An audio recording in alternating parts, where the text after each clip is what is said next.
अस्सलाम वालेकुम। सादियाज़ view channel का नेम है। आप वीडियो को पूरा देखा करें ताकि जो मैसेज मैं आपको देने की कोशिश करती हूँ वो आप तक पहुँच सके। तो जनाब, बात यह है कि इंसान कहते हैं कि अपनी पूरी ज़िंदगी जो है ना वो एक सुकून की तलाश में गुजार देता है, लेकिन सुकून शायद उसको फिर भी नहीं मिलता। इंसान अपनी बड़ी यंग एज में ही इस चीज़ की तलाश में निकल जाता है। यानी कि पहले वो एक एजुकेशन जब वो ले रहा होता है, अपनी स्किल्स और अपनी आर्ट के प्रोसेस में होता है, उसको सीखने के प्रोसेस में होता है, तो बड़े सालों वो इस उम्मीद में गुजार देता है कि जब वो ये डिग्री हासिल कर लेगा, जब ये स्किल सीख लेगा, ये आर्ट उसके हाथ में आ जाएगा, तो उसको जो है ना वो एक सुकून मिल जाएगा। लेकिन उसके बाद सुकून नहीं मिलता। उसके बाद उसको जॉब की तलाश होती है। कुछ लोगों को शादियों का जो है ना वो उनका सिलसिला शुरू हो जाता है कि शादी करनी है तो शादी करके सुकून मिल जाएगा, जॉब मिल जाएगी तो सुकून मिल जाएगा, पैसे आने शुरू हो जाएंगे। लेकिन पैसे आने के बाद आपके अखराजात बढ़ने शुरू शुरू हो जाते हैं, या कह लें कि कवरेज करनी शुरू कर आपको करनी होती है, तो सुकून जो है वो आपको नहीं मिल पा रहा था। बहुत सारे लोग ऐसे होते हैं जो समझते हैं कि हमें बस हम मोहब्बत कर लें और हमें हमारी मोहब्बत मिल जाएगी तो हमें जो है ना वो हकीकी सुकून मिल जाएगा। लेकिन यकीन करें, सुकून उनको भी कंप्लीट जो है ना वो नहीं मिल पाता। फिर वही लाइफ को जो ना साइकिल शुरू हो जाता है। अगर आप शादी जिनकी हो जाती है, बच्चे और फिर बच्चों का फ्यूचर, उनके लिए डिप्रेशन लेना, उनके लिए टेंशन लेना, उनकी ज़िंदगी बनाने का की फ़िक्र लग जाना, और उनके फ्यूचर के मुस्तकबिल का उनका जो है ना वो फ़िक्र लाहक हो जाती है। यहाँ तक कि इंसान जो है ना वो बूढ़ा होना शुरू हो जाता है, और एक वक्त ऐसा आता है कि जब शायद इंसान अपनी सारी रिस्पॉन्सिबिलिटीज़ जो है उनको पूरी भी कर लेता है, यानी फारग भी हो जाता है। लेकिन उस वक्त भी अगर उसको पूछें कि क्या आप पूरी आपको जो है ना वो आप सुकून में हैं, तो शायद उस वक्त भी वो इसका जवाब जो है ना वो नहीं दे पाएगा। क्योंकि बहुत सारे लोगों को हमने ये कहते हुए तो सुना है कि अल्लाह का शुक्र है, हम बहुत अच्छे हैं, हमें अल्लाह ने बड़ा अता किया है, हम बड़े खुश हैं, अल्लाह का दिया हुआ बड़ा कुछ है। लेकिन अगर जो कंप्लीट पीस ऑफ माइंड या पीस ऑफ हार्ट, सोल की बात होती है ना, यानी जो मुकम्मल दिली और जहनी और रूह का सुकून होता है ना, वो कोई भी ये नहीं कहता कि मैं कंप्लीटली मुझे वो मिल चुका है और मैं बड़े अब सुकून में हूँ, उसके बाद जी मुझे किसी चीज़ की ज़रूरत नहीं है। तो डिप्रेशन और बेसुकूनी, ये जहनी जो इंतशार कहते हैं हम, एनजाइटी जिसको हम खौफ और तन्हाई जो है, इस ये सारी चीज़ें जो है ना ये दुनिया का बहुत बड़ा मसला है इस वक्त। क्योंकि डेवलप्ड कंट्रीज़ जो हैं इनमें भी ये बहुत ही बड़ा मसला बन चुका है कि इन लोगों के पास ज़िंदगी गुजारने की सारी आसाइशें हैं, हर तरह की लग्जरी लाइफ भी इनको मुयसर है, लेकिन उसके बावजूद जो है ना सुकून उनको नहीं मिल रहा। तो हो क्या रहा है कि इवन के पाकिस्तान में भी अब तो बड़ी बड़ी ऑर्गेनाइजेशंस जो हैं वो काम कर रही हैं इस चीज़ के ऊपर। वो आपको मेडिटेशन के सेशंस करवाते हैं, वो क्लासेस लेते हैं, और उसकी भारी फीसेस भी अदा करनी पड़ती हैं। काफ़ी जो हाई जिसको कहते हैं हम, या एथलीट क्लास कहते हैं हम, और कुछ मिडिल क्लास में से भी ऐसे लोग हैं जो वो सेशंस अटेंड करते हैं, उसके लिए फीसेस देते हैं, अपना टाइम देते हैं, और वहाँ जाकर वो अपनी उनके साथ वो मेडिटेशन के जो वो एक तरीका होता है ना, वो कह लें कि उसको सीखते हैं। तो हो सकता है इससे उनकी ज़िंदगी के ऊपर फ़र्क पड़ता हो, लेकिन मैं समझती हूँ कि हमें ये जो मेडिटेशन है, यानी कि जो ये प्रोसेस है, ये सुकून करने का, जिस सीखने का, और किस तरह से ख़ुद को रिलैक्स किया जा सकता है, तो ये सारी चीज़ें जो है ना मैं समझती हूँ कि हम बग़ैर फीसिस पे किए, बग़ैर घर से जाए, बग़ैर कि कोई सेशन और क्लासेस अटेंड किए, हम ये इसको हासिल कर सकते हैं। मैं अब आज आपसे वही बात करूँगी अगेन, जिसका मैंने ज़ाती मेरा एक्सपीरियंस है, और अल्हम्दुलिल्लाह जिससे मेरी ज़िंदगी में चेंज आया। वैसे तो कहते हैं कि जो दिल का सुकून होता है, यानी जो रूह का सुकून होता है, वो अल्लाह ताला की इबादत में है, अल्लाह ताला की याद में है, उसके ज़िक्र करने में, इसमें कोई शक वाली बात नहीं है। लेकिन ऐसा क्या है, ऐसा क्यों होता है कि हम नमाजें भी अदा कर रहे हैं, हम कुरान पढ़ रहे हैं, इबादत तो कर रहे हैं, लेकिन इसके बावजूद हम सुकून में नहीं है, हमारी रूह को फिर भी मुकम्मल सुकून नहीं मिल रहा। तो क्या उसकी वजह ये तो नहीं है कि हम नमाज जो है वो फ़र्ज समझ के अदा करना शुरू हो गए हैं, या कुरान को हम इसलिए पढ़ते हैं कि इसके बदले में हमें सवाब और नेकियां मिल जाएं, और नमाज जो है वो हम खौफ और अगेन उसके फ़र्ज अदा करने के लिए अदा कर रहे हैं। तो ये चीज़ें जो हैं इनकी अपनी जगह पर अहमियत कभी ख़त्म नहीं हो सकती। आपको जो अजर और सवाब इबादत का मिलता है वो तो मिलता ही है, लेकिन इन इबादतों से हम वो सुकून हासिल नहीं कर रहे जो हम कर सकते हैं। लेकिन इबादत जो है वो आप अपनी जारी रखें। अल्लाह ताला जो है वो तो नीयतों से वाकिफ़ है ना, तो आपने अपनी हम सब ने अपनी नीयत के हिसाब से जो है ना हमें रिवॉर्ड मिलना है।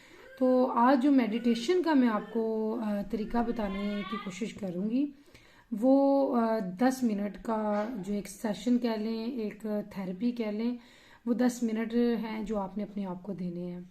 और 10 मिनट का टाइम आपने ऐसा सिलेक्ट करना है, मेरे ख्याल में वो सबसे बेहतरीन जो टाइम है वो सोने से पहले का होता है, क्योंकि ये ऐसा वक्त होता है जब वो खामोशी होती है। क्योंकि इस थेरेपी के लिए भी जो आपकी ज़िंदगी का एक असासा होगी, ये याद रखें कि ये कोई ऐसे नहीं है, ये वो चीज़ है जो आप बड़ी मेहनत करके और वो भी हासिल नहीं कर सकते। पैसे अदा करके ना, पैसे देकर भी आप ये सुकून आपको नहीं मिल सकता।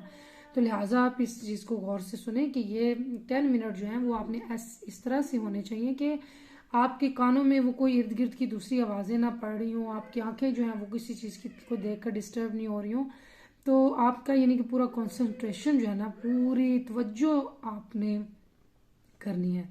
और 10 मिनट जो हैं वो इस तरह से हैं कि आप पहले जो किसी भी अपनी रिलैक्सिंग पोजीशन में बैठ जाएं, किसी भी ऐसे अपने बेड पे बैठ जाएं, किसी सोफे पे, ज़मीन पे बैठना चाहें, किसी चेयर पे, कहीं पर भी, लेकिन इस तरह से कि वो आपकी रिलैक्सिंग पोजीशन हो जिसमें आप 10 मिनट आराम से बैठे रहें। ये नहीं है कि आपके ये जी टांगे कट जाएं और आपके शोल्डर और बैक पेन शुरू हो जाए। तो आप किसी रिलैक्सिंग पोजीशन में बैठ जाएं, ठीक है। और रिलैक्सिंग पोजीशन में बैठने के बाद आपने क्या करना है कि सिर्फ और सिर्फ डीप ब्रीदिंग करना शुरू कर देनी है। डीप ब्रीदिंग मीन्स मैं आपको उर्दू में भी बता रही हूँ, थोड़ा सा इंग्लिश में भी कोशिश कर रही हूँ, ताकि कुछ लोग हैं जिनको कुछ उर्दू की समझ नहीं वर्ड्स की आती। तो यानी आपने गहरे सांस लेना शुरू कर देनी है। आपने पहले 6 सांस जो हैं वो गिन कर, काउंट करके पहले 6 सांस इस तरह से लेने हैं, गहरे सांस 6 सांस इस तरह से लेने हैं। हर सांस को जब आप रिलीज करेंगे तो आपके चेहरे के ऊपर मुस्कुराहट होनी चाहिए। फॉर एग्जांपल मैं आपको करके दिखा सकती हूँ कि मैं अब ये सांस ले रही हूँ, तो ये गहरा सांस है,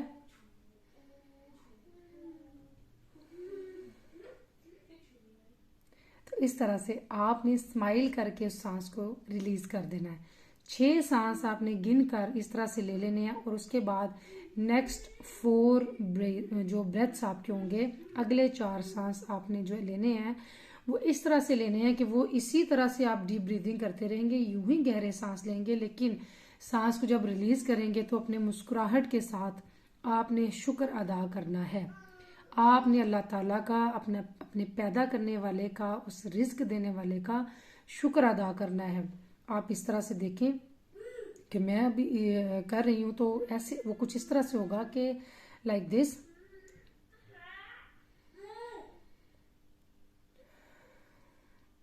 शुक्र अल्हम्दुलिल्लाह। तो आप इस तरह से शुक्र अदा करने वाले तरीके से जो है ना वो ये सांस लेंगी, 4 सांस आप इस तरह से लेंगी। उसके बाद आपके 10 मिनट ये आपको इस तरह लगेंगे कि जैसे आपने एक ज़िंदगी गुजार ली इन 10 मिनट्स में। बिलीव करें, ये 10 मिनट जो है उसके बाद आप अब सिर्फ और सिर्फ अपने कानों को, अपने सांसों को सुनने पर लगाए रखेंगे। आप इसी तरह से गहरे और इत्मीनान वाले पुरसकून जो है वो सांस लेते रहें, डीप ब्रीदिंग करते रहें, और सिर्फ करना क्या है कि अपने कानों को अपने सांसों की आवाज़ आपने सुनाते रहना है। ये आवाज़ जो है सुनने से आपको किसी किस्म की कुछ सोचने की ज़रूरत नहीं है। वो जो कि हम ये सोच लें कि आज के दिन में हमने जो है वो टेंशन जो है, ये बुरा हो गया, ये अच्छा हो गया, चलो ये बुरा हो गया, इसको भूल जाते हैं, आज का दिन बड़ा अच्छा गुजरा। कुछ भी आपको सोचने की ज़रूरत नहीं है, आपने कुछ भी नहीं करना, अपने दिमाग को आपने किसी एफर्ट पे नहीं लगाना, सिर्फ और सिर्फ अपने कानों को अपने सांसों की आवाज़ सुनानी है। अब बाकी का काम आपके ये सांस खुद ही करना शुरू कर देंगे। वो आपके हर तरह के डिप्रेशन को, वो जो सी बातें कर करके आप खुद को तसल्लियां दे दे के सांसें लेंगे ना, वो नहीं करने की जरूरत। आपके ये सांस खुद ही हर चीज़ को आपसे दूर और रिलीज कर देंगे और पॉजिटिविटी हर तरह की आपके पास लेकर आ जाएंगे। ये 10 मिनट ऐसे हैं कि जिसकी आपको अपने बच्चों के लिए की आदत बनानी पड़ेगी। यंग एज से ही, छोटी एज से ही आप अपने बच्चों को इस तरह से डीप ब्रीथिंग कराना शुरू कर दें। मैं खुद भी ये करती हूँ। मेरे बच्चे अगर कभी परेशानी में हो कि कोई एकदम से गुस्सा आ जाए, बच्चों को आ जाता है ना, छोटे बच्चों को, तो मैं उनको फौरन कहती हूँ कि आप डीप ब्रीदिंग करना शुरू कर दें। डीप ब्रीदिंग आपने इस तरह से करनी है कि आपने हर सांस को निकालते हुए स्माइल देना, और यकीन करें सिर्फ 3 दफ़ा ये अमल करने से वो बिल्कुल नॉर्मल हो जाते हैं। तो टोटली जो मूड है ना वो इंसान का चेंज हो जाता है। आपने, अगर आप चाहते हैं कि हाँ आपके बच्चे जो हैं उनका फ्यूचर जो है, या वो अपनी ज़िंदगी में एक पुरसुकून इंसान रहें और वो डिप्रेशन और इस चीज़ों से दूर रहें, तो आप उनको ये थेरेपी करवाना शुरू कर दें यंग एज से ही। क्योंकि इसमें कोई ऐसी एफर्ट करने की ज़रूरत नहीं है। ये आपको इतना मज़ा और इतना सुकून मिलेगा ना इस सारी चीज़ करने से, कि आपको खुद ही आदत बन जाएगी, आपका इसके बगैर गुजारा ही नहीं होगा।